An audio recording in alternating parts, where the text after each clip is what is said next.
All right, so here's Apollo's mat. This is going to be used for a lot of things. It's going home with him.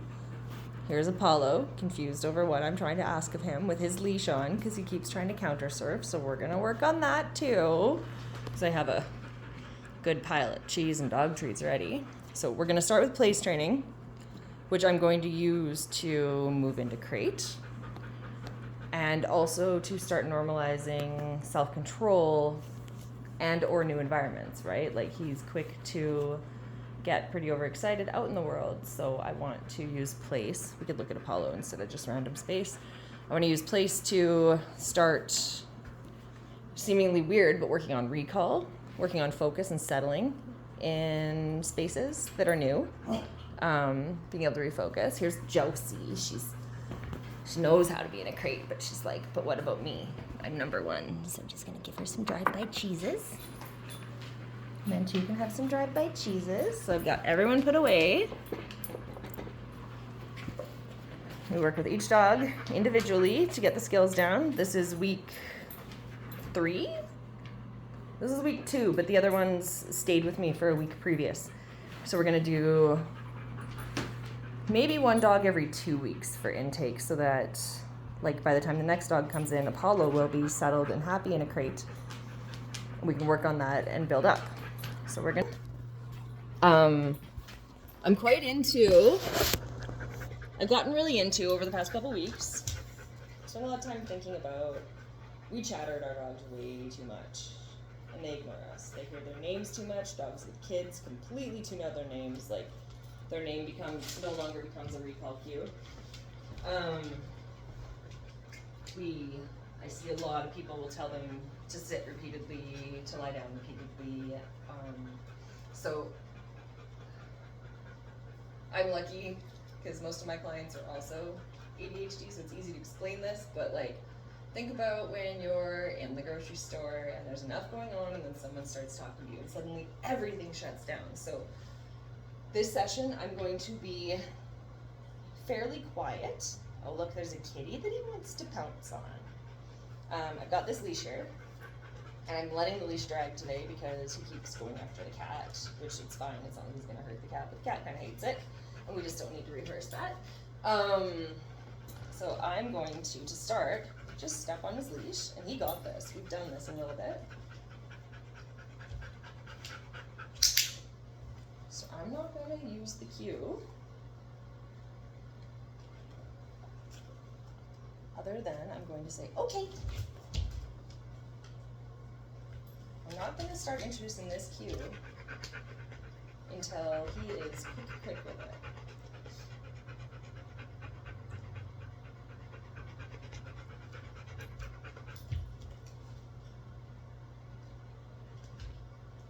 So he's watching me in my treat pouch, so I'm waiting until he's looking away and until I see something that resembles like not being fixated on food. So we've got it settled. Bringing it to a little bit of a hip roll, which he knows. Yes. Just put my clicker on my wrist.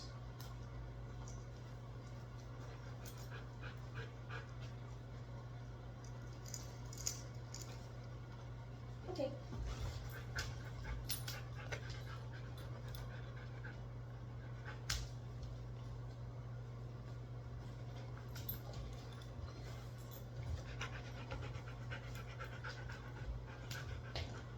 So I'm going to give a little bit of distance. I'm not stepping on his leash right now, but I'm ready to do so. There's a cat just around the corner here, giving him stink eye. Let's add a little challenge when I do my next release towards the cat. Okay. I'm going to put him on that leash so he... What a good boy. Let's see if he does it on his own. Choking. I'm just using soggy kibble with a little bit of cheese mixed in.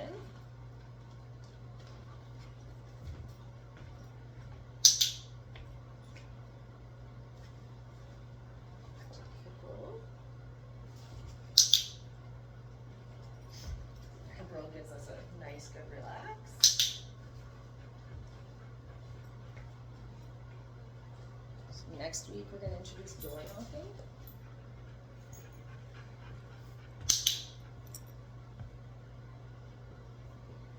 Buddy. I also want to introduce tree toss to him. There we go. It's a good way to maintain attention.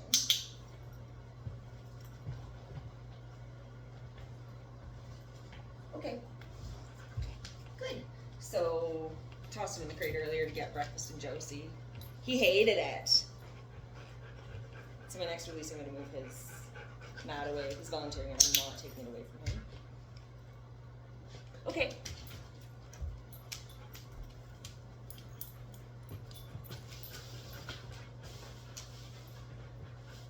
I'm going to move a little bit closer to the crate.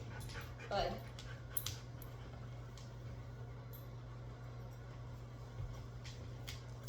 Ready? Get it. Ready? Waiting for some eye contact, if he offers it. Follow. Ready? Get it. Josie, no one's afraid of you. Good girl. So this is a little bit harder because we're closer to that scary crate, right?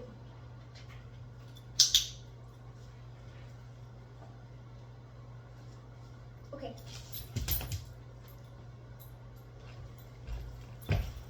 Attention wanes, we step on the leash. Good boy. So I want to lie down near this crate, so I'm just going to put some food on it. And again, I'm going to shorten the leash. Might have to move Joe's, but it's good to have a distraction too.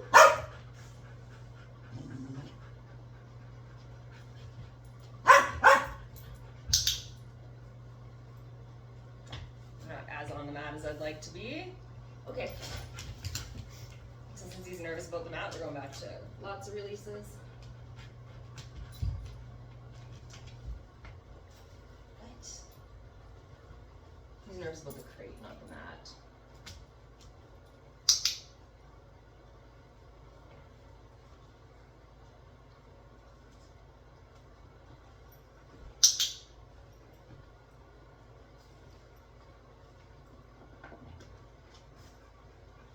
Okay.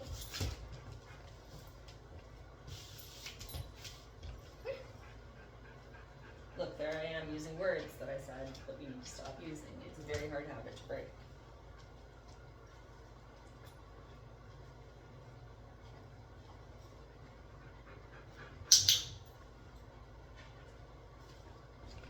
Okay.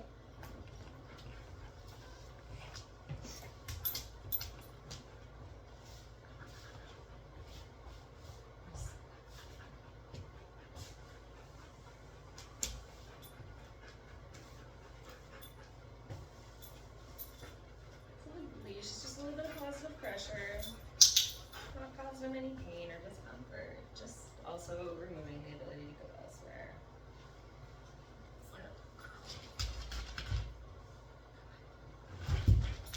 Very cute.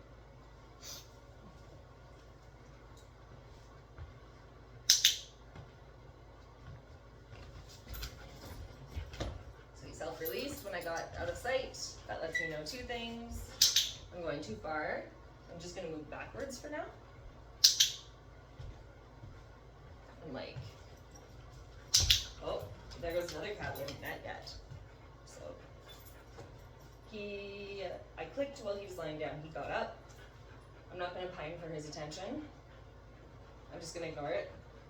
When he gets me to lie down again, he gets another click. Okay. That stuck to my fingers, so stepping on the leash, we've got some inattentiveness happening. And we're just not going to rehearse that stuff. Is rehearsal? Yes, is reinforcement. So this is great for not being able to rehearse, getting distracted by things. Okay. And so this okay as well. It seems so menial in this, right? Like I'm just telling him to come off the mat. But I use it quite often after I've taught it. Like all of the dogs I work with, we work on plays. Just watching for him to not look at me. And then say you're out in the world, there's something that he's fixated on. And there's something instinct going on when we get those like big fixations, high drive situations. So I'll have a dog pulling on the other end of the leash, worrying about something ahead of them. And I'll say, okay, let's go. And they now know that this is to release them from what they're currently doing. And it makes a big difference. So with him, for example, he's pretty messy on a leash. He's recall selective. This is what happens when you take a poodle and a husky and mix it together. Not his fault that somebody had such bad ideas. He's a good boy. So for him, if I'm out in the world and working on leash stuff and he gets really fixated on something in front of him, good, hip roll, buddy. I'm going to say, okay, let's go, and change directions, and then mark and reward when he gives me the attention. Mark when he gives me the attention, reward when he gets back to me. Good boy. Okay. So he's getting this pretty well. We're close to the crate. This is where it's gonna get really hard. And where my body's gonna be in the way a lot of what I'm doing. But again, so we've been playing this game with this mat, so now I'm moving the mat into the crate. He doesn't want to go in the crate, so we're gonna take some food, drop it. That step in gets a click. We're going back down to like baby steps with this situation. Okay. I know he's gonna pull himself out, so I just want to release him before he does. Some cheese here.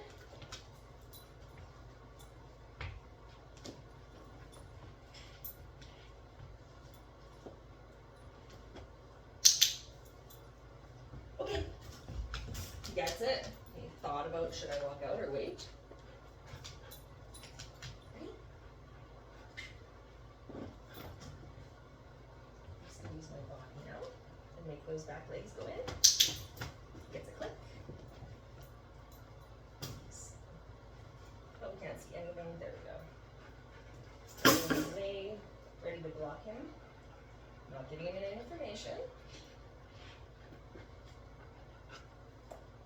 We'll call that good enough because it's an attempt at settling. Still not going to let him out. We'll see if he goes for a lie down.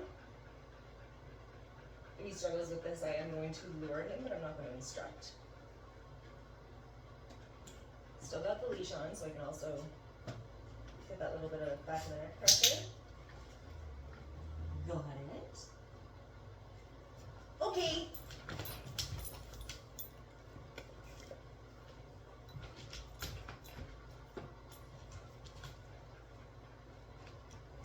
So I'm just standing on this leash.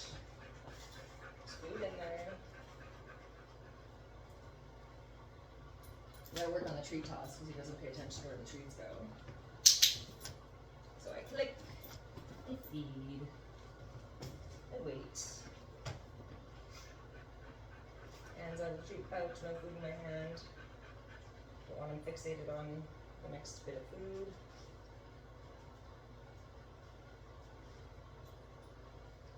I'm ready to block him from coming out until I release him.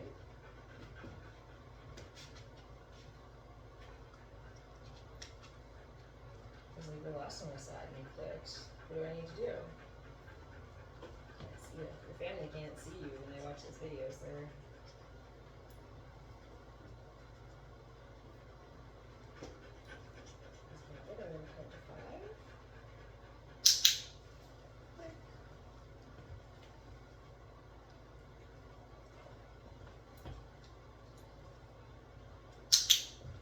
staying.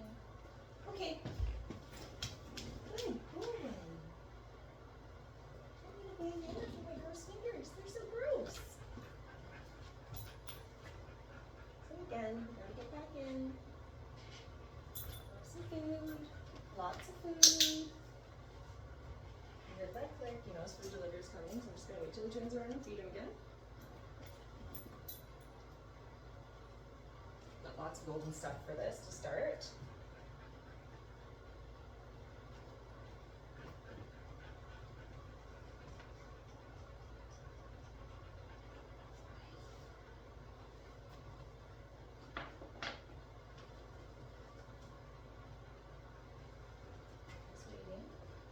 showing he'll be ready to block at the same time.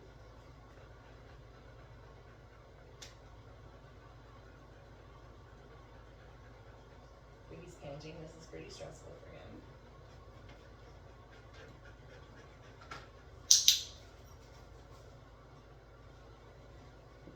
So I'm going to add in when he's paying attention.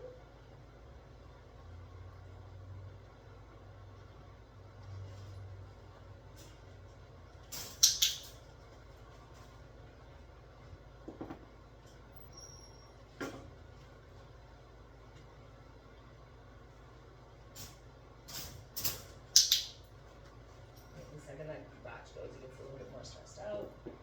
So I know that I need to be ready to kind of block him.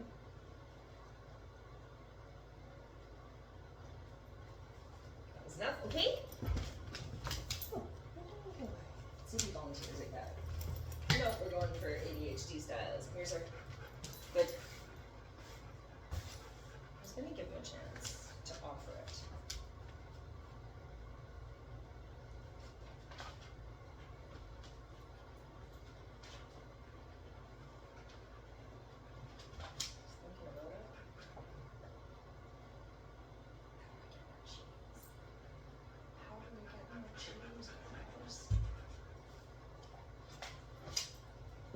I'm still struggling there, so I'm still going to use that lure.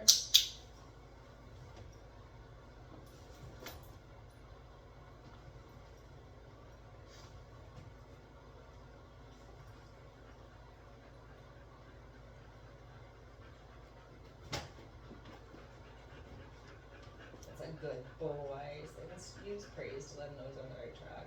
Like my fingers just.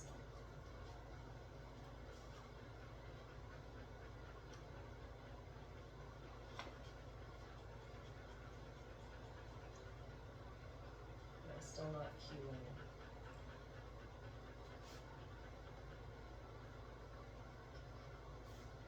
Were this our first time place training, I would be luring him down.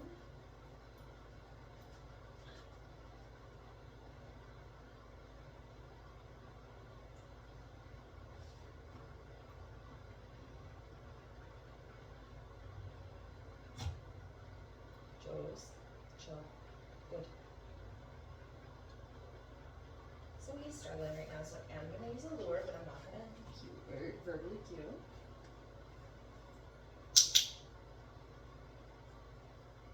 I think that struggle came from when the door started closing. Okay. I need to let him know that there's many opportunities to get out. Okay. Take it down a notch.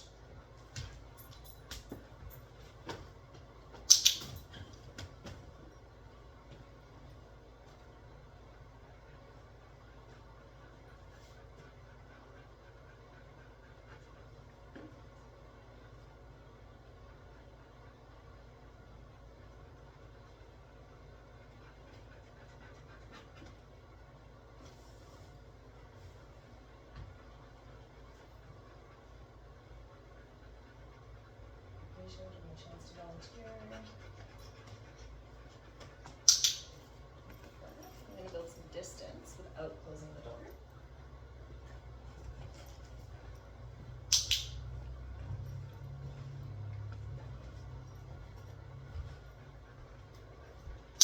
I want to stay close enough that I can get back and catch him and block him from self-releasing if I can.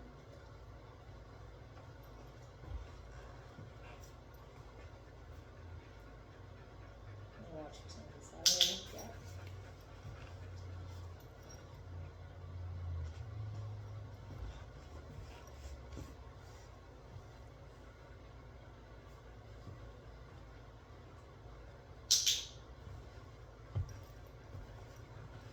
What a very good boy.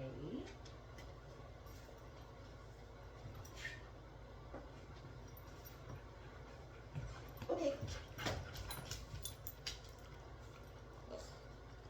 So I'm using soggy kibble. It goes down faster and allows for like faster responsiveness and faster training because they can swallow it. Highly recommended. It's disgusting. So again, we're just having some attentiveness. Good boy. volunteer before I... No? Not yet. So please don't make me go in the cage. Oh. Oh. Get it.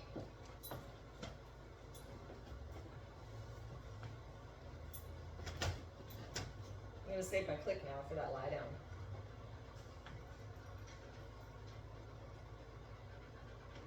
And then I'm going to take it a huge step back and just go in and out with the click. Okay. Good boy. It's quite happy to get out of there.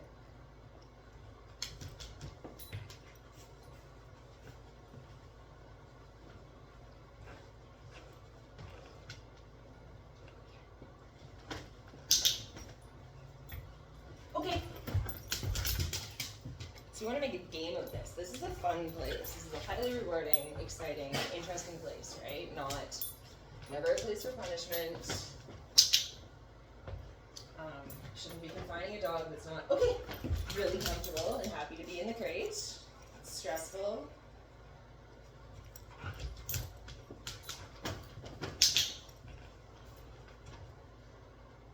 just gonna start pausing. Okay. Yeah, he offered me a little bit of a pause there. Should I come out? Should I stay in? 4 feet get in, I click, he finds a treat. Okay. Oh, Josie's hurting you. She's gonna hurt you. Go.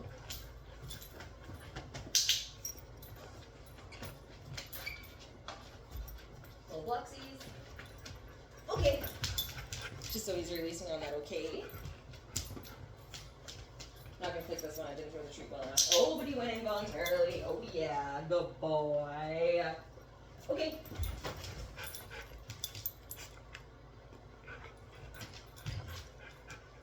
I've been tossing treats, so I should be able to turn this motion soon into a directional cue. That fourth leg goes in and click. Treat.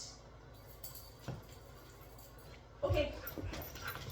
Good job, buddy. Good job. Daddy, what you doing? Come here. He's got friends in the next room too that he really wants to see. Okay, let's step it up a notch again. Full block. Note I didn't mark crate this time. Yes, he got it, so I'm going to throw a little bit of jackpot here. He gets a big handful of kibble. It'll take a minute to eat.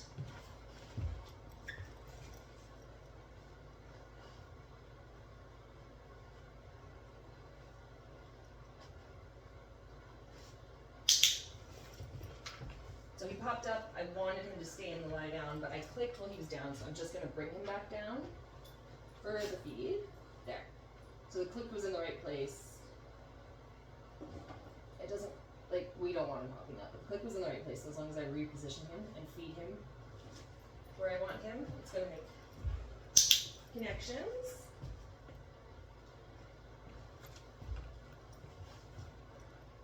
Okay. Good boy.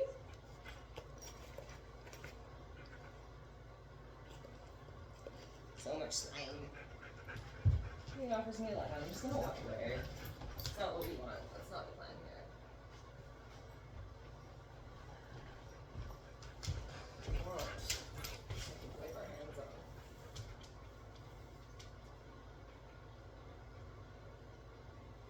A couple more rounds and he's probably at his limit. A little bit older. So with our puppies who are learning to learn and our older dogs who aren't used to strict learning, want to keep it nice and short and sweet. Kind of want to pull away while they're eager. So he's in. I'm going to wait till he turns around.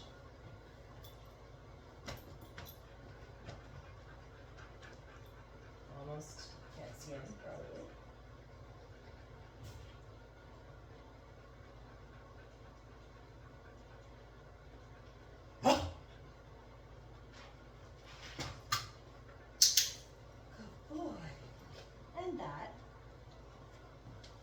Is enough for now. We're going to be closed in the crate before the day's over. I'll get video. Okay.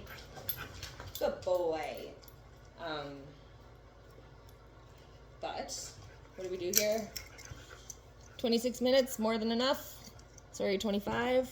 Now we play.